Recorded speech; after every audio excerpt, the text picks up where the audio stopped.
প্রধানমন্ত্রীর ভারত সফরের জন্য এখনো অনুকূল পরিবেশ তৈরি হয়নি। এক ব্রিফিংয়ে কথা জানিয়েছেন পররাষ্ট্র মন্ত্রণালয়ের মুখপাত্র AK-M শহীদুল করিম। বলেন, শেখ হাসিনা দিল্লিতে সংবাদ সম্মেলনে বক্তব্য দেওয়ায় সফরের পরিবেশ নষ্ট হয়েছে। অনুকূল পরিবেশ তৈরির জন্য শেখ হাসিনা সহ অন্যান্য পলাতক অপরাধীদের ফেরত পাঠানোর অনুরোধ জানানো হয়েছে। ব্রিফে বলা হয়, ওসমান হাদি হত্যা মামলার আসামিদেরও হস্তান্তরের আহ্বান জানিয়েছে সরকার। এ বিষয়ে দিল্লির জবাবের অপেক্ষায় রয়েছে ঢাকা। নগদ নিয়ে এলো হার না মানা হার অফার। সর্বনিম্ন 10,000 টাকা রেমিটেন্স নগদে পাঠালে থাকছে স্বর্ণের হার জেতার সুযোগ।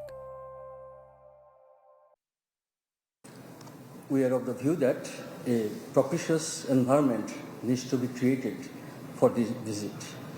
To this end, we have requested the Indian authorities to expeditiously act on our request to extradite Sheikh Hasina and other fugitive criminals, and to hand over Bangladesh the accused killers of Shahid Sharif Usman Hadi in compliance with our bilateral